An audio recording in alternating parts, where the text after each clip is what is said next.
The containment field failed at 3:47 in the morning, and I felt the floor shake before the alarms even had time to start their first cycle.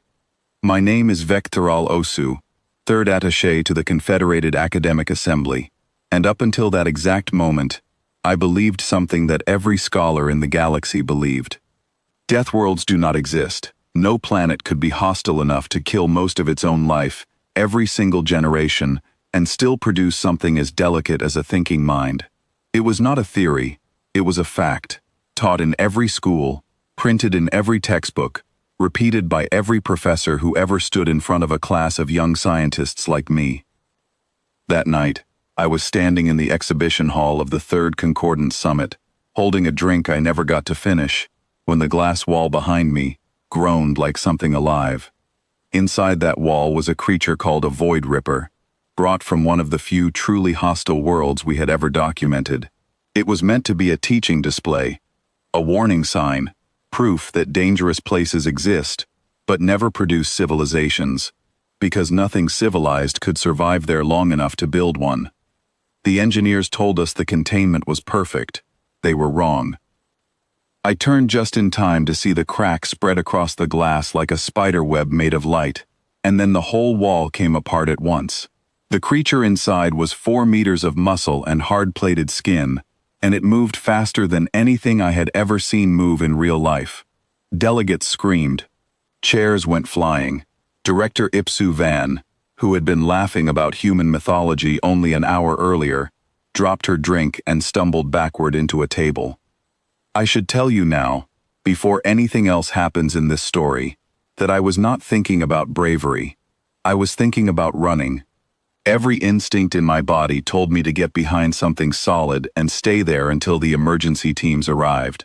That is what any reasonable person does when something enormous and dangerous is suddenly loose in a room full of soft, breakable bodies. But there was a girl standing near the broken wall who did not run. Her name was Mireille. She was part of the human delegation, 13 years old by their counting, and up until that second, she had been complaining to me about the food in the cafeteria being too beige. She was small. She was ordinary. She had spent the whole summit asking questions about our fossil records and yawning through official speeches. Nothing about her suggested she belonged in a moment like this. The creature turned toward the closest cluster of people, and Director Ipsu Van was standing directly in its path, frozen, unable to move her own legs. I opened my mouth to shout a warning that would have done nothing. Mireille looked up at the creature the way you might look at a door that had been left open in the wind. Not afraid, just mildly annoyed, like this was an inconvenience she had not asked for. And then she lifted her hand. That is the whole of what happened, and it is also the strangest thing I have ever witnessed. She did not draw a weapon. She did not call for help. She simply raised one hand, palm out, fingers loose, as the creature lunged toward her and the director both. What happened next took less than 2 seconds, and I have watched the security recording so many times since that I could describe every frame from memory. The creature's charge met her raised arm at an angle that should never have worked, and yet somehow, the force of its own weight turned against it.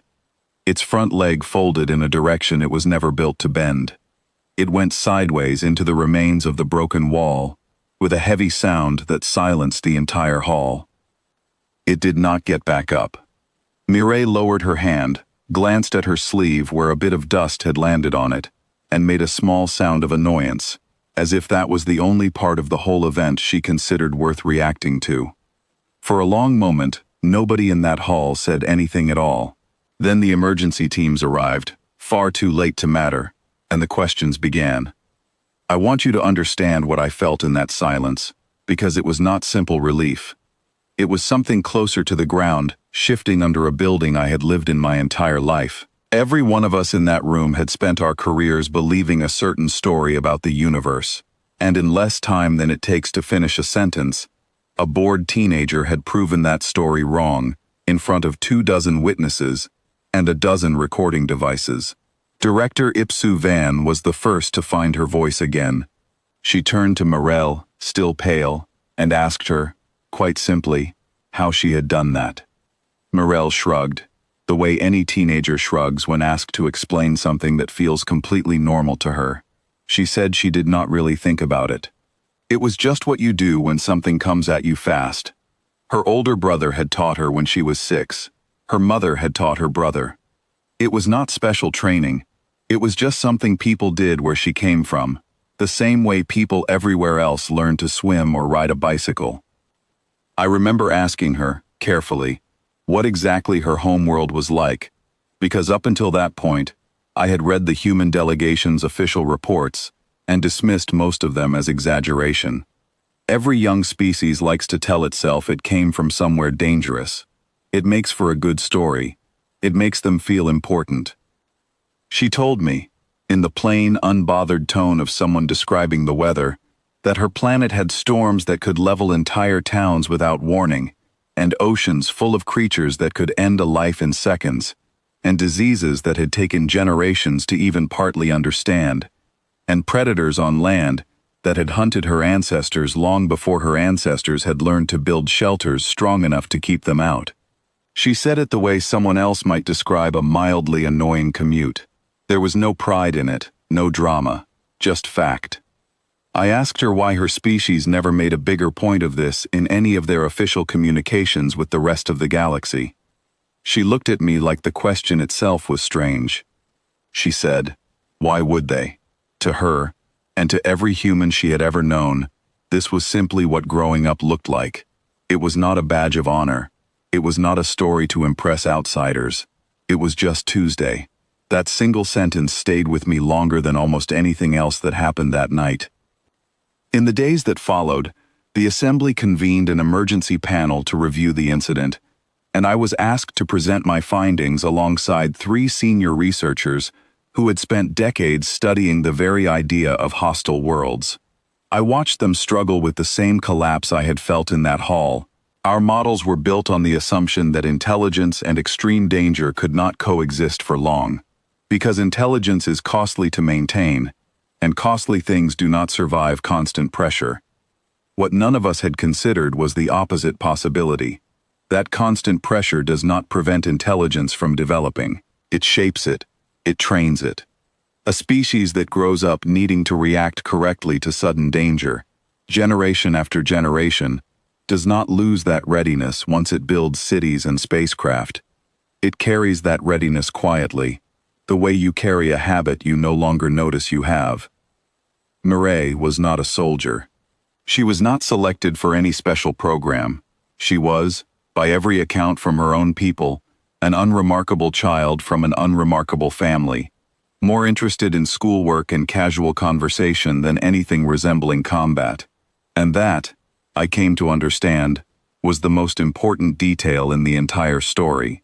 If an ordinary, bored, complaining 13-year-old could do what she did without even thinking of it as impressive, then what she did was not the exception among her people. It was the baseline. Director Ipsu Van asked me, near the end of that difficult week, what I thought this meant for the rest of the galaxy. I did not have a comfortable answer for her. For 900 years, our scholars had told each other a story that made us feel safe. Deathworlds do not exist. Nothing that dangerous could produce something like us, so we never had to consider what it would mean to share a room with a species that came from exactly that kind of place. We built our diplomacy, our science, and our sense of our own place in the galaxy on that comfortable belief.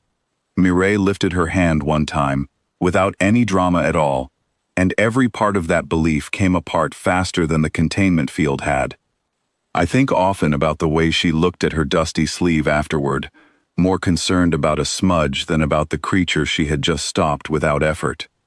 I think about the fact that nobody on her delegation seemed shocked by what she did. Her own diplomats barely reacted, the way you would not react to a friend catching a falling cup before it hit the floor. That is the detail that stays with me most, even now. Not the moment itself, but the silence around it from her own people. They were not proud. They were not surprised. They simply moved on, because to them, nothing unusual had happened at all.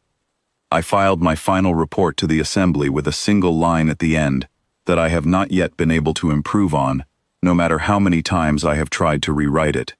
We were right, that hostile worlds should not produce intelligent life. We were only wrong about which side of that danger humanity had grown up on. The exhibition hall was repaired within a month. The broken glass was replaced. The Void Ripper was quietly moved to a different facility, with different containment, built by different engineers who had, understandably, lost confidence in the old design. Mireille, as far as I know, went back to complaining about beige food and asking questions about fossils, completely unaware that she had rewritten 9 centuries of academic consensus with a single, unhurried movement of her hand.